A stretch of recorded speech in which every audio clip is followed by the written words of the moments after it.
আমি রিমান্ডে যখন ছিলাম, আমি নাম নিলাম না, এক হিন্দু অফিসার আমারে উনি বলছিল, আমি মিশন ওমানে ছিলাম, 2 বছর ওখানে আমি ছিলাম।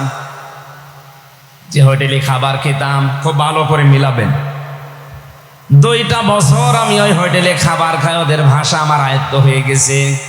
এই 2টা বছরের ভেতরে দেখলাম ওই দোকানে যে খাবার দিয়ে যায়, পানি দিয়ে যায়, তরকারি দিয়ে যায়, ওই ছেলেটা হচ্ছে এই দোকানদারের ছোট ছেলে।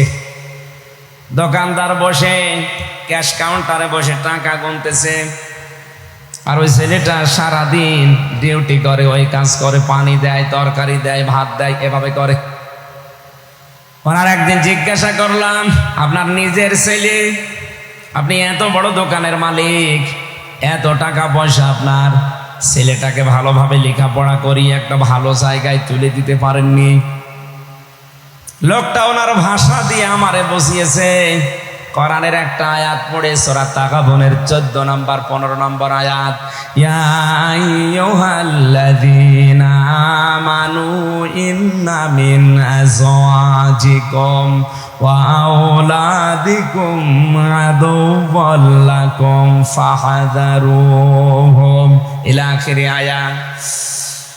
আমি সহ এখানে যত মানুষ বসে আছি সবার জন্য ওই হিন্দু অফিসারের কথাটা মনের ভেতরে লাগবে, আপনি ভালো করে শোনেন।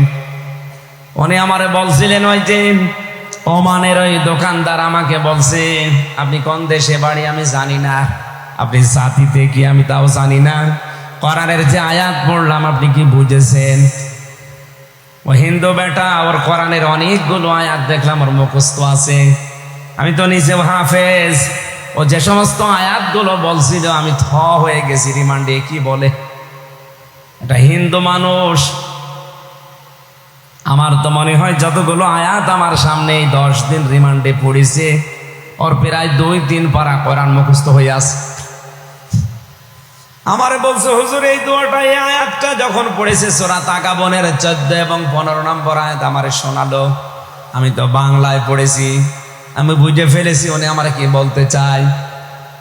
দোকানদার আমাকে বলতে চেয়েছে, হে আল্লাহর বান্দা, আল্লাহ পাক আমাকে কোরআনে কারিমে জানিয়েছে, অবশ্যই তোমাদের স্ত্রী, তোমাদের সন্তান তোমাদের মাঝে মাঝে তোমাদের জন্য শত্রু হয়ে দাঁড়াবে, সুতরাং তাদের সম্পর্কে সতর্ক থাকবা।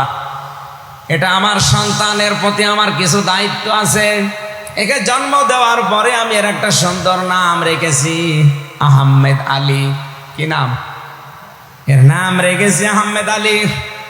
2 নম্বর, একে যতটুকু পারি আমি দিনের শিক্ষা দিয়েছি। হ্যাঁ, ইসলাম মানতে গিয়ে যতটুকু দিন জানা লাগে ও জানে। 3 নম্বরে, ওর একটা কর্মজীবন তৈরি করে দেওয়া দরকার, হালাল। আমার যতটুকু সামর্থ্য ছিল আমি তৈরি করে দিয়েছি। তাই বলে তো আমি ওর জন্য ঘুষ দিয়ে বড় জায়গায় চাকরি দিয়ে আমার আখিরাত নষ্ট করতে পারি না। এরকম বাবা দেশে নেই। নিজের সন্তানের যোগ্যতা নেই, এরপরে উপরে টাকা পয়সা দিয়ে এমন জায়গায় বসিয়েছে, টাকা দিয়ে, ঘুষ দিয়ে। আমি বেশি বলে ফেললাম, এই কথা বলেন না কেন? এ বাবা কিন্তু জানে যে চেয়ারের যোগ্যতায় আমার ছেলে নেই, এরপরও ঘুষ দিয়ে ওই জায়গাটা, ওই চেয়ারে তাকে বসিয়ে চেয়ারটায় বসে আরো আজে বাজে কাজে, অবৈধ কাজে আঞ্জাম দিচ্ছে ওর ছেলে, কারণ চেয়ারের যোগ্যতা তো ছেলের নেই। দোকানদার বলছে, আল্লাহর বান্দা, 4 নাম্বার, ওকে আমি একটা সৎ পাত্রী দেখে পাত্রস্থ করেছি, ওকে আমি একটা সৎ পাত্রী দেখে বিয়ে দিয়েছি। নবীজি আমাকে 4টা দায়িত্ব দিয়েছিল, আমি পুঙ্খানুপুঙ্খভাবে আদায় করলাম। ওর জন্যে দুনিয়াদার হয়ে আমি তো জাহান্নামে যেতে পারি না। আপনি হিসাব করে মিলান তো বাংলাদেশের সাথে।